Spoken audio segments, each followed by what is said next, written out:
So, ang pag-uusapan natin ngayon ay kung ano-ano nga ba yung mga common questions ng mga mommy o yung mga tao na gustong mag-start sa kanilang business.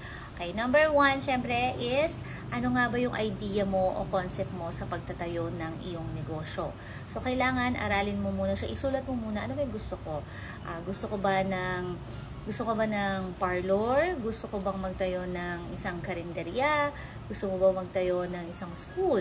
Okay, so katulad ko, inaral ko siya ng 4 years dahil since I'm an educator by profession, alam na alam ko na itayo ang isang preschool dahil syempre pinag-aralan ko na ito ng matagal. Okay, number 2, kailangan alamin mo ang iyong target market. Sino nga ba yung mga target market mo? So, habang iniisip ko ang business ng preschool o learning center, alam ko na agad kung sino talaga yung target audience ko. Okay?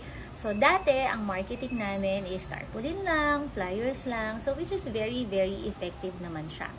Okay?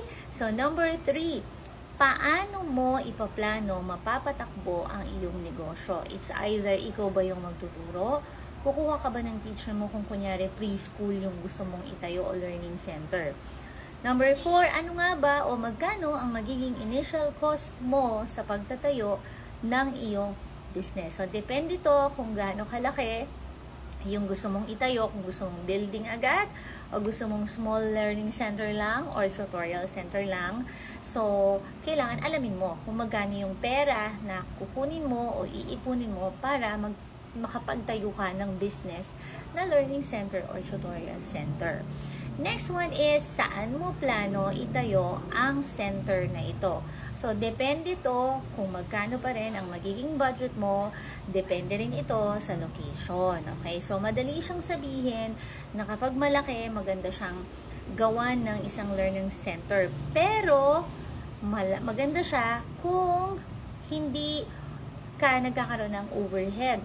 Okay, halimbawa, sobrang mura lang naman ng location, so maganda siya. Pero kung sobrang mahal, like 80,000, 100,000 ang iyong parang rent sa isang location, tapos ang estudyante mo lang is kulang, so lugi ka. Okay, so pag-isipan mo kung itutuloy mo pa yon o hindi. Next, ano yung mga competitive advantage o kakaibang iaalok mo sa merkado? So, kung marami ng school sa paligid mo, so mag-isip ka kung ano yung pwede mong i-offer na kakaiba. So, kung sa paligid mo maraming school na super mahal, so pwede kang magbaba ng konti sa iyong ino-offer. Okay? Kung sa tingin mo mahal yung mga schoolings doon, so magtayo ka sa isang location na kung saan affordable lang ng mga parent. Kasi sa panahon ngayon, yun talaga yung hinahanap ng mga magulang. Okay? Next is, paano mo ipaplano o mapopromote ang iyong serbisyo o produkto? So, dati kasi yun nga, sinasabi ko, tarpaulin lang, flyers lang, word of mouth lang siya. So, lumaki ang learning center na to, o yung isang school na yon na kung saan, word of, parang sinabi lang na, maganda doon, magaling yung anak ko, nursery pa lang nakakabasa na. So, isa sa mga pinaka-powerful tool.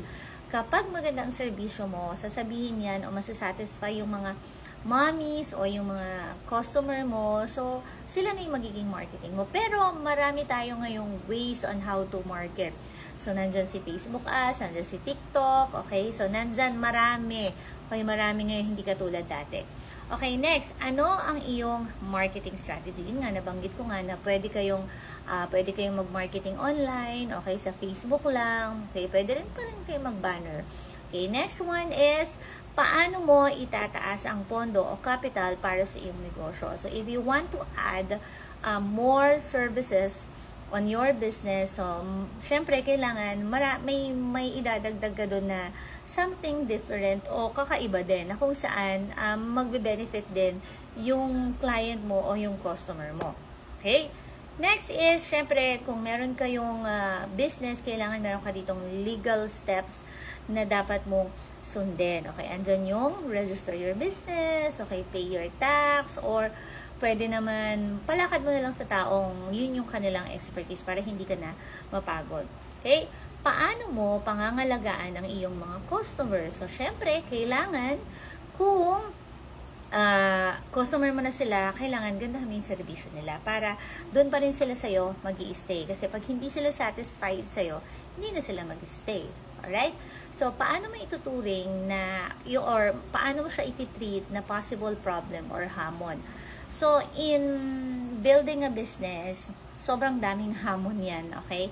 So, unang-una, minsan wala kang benta, minsan mahirap kumuha ng customer, minsan mauubusan ka ng pondo. So, yun yung mga challenges na kung saan dapat mong paghandaan. So, syempre, kailangan meron kang extra na nakatago sa'yo or extra money para doon sa mga expenses mo o overhead expenses na darating. If in case lang na walang masyadong benta.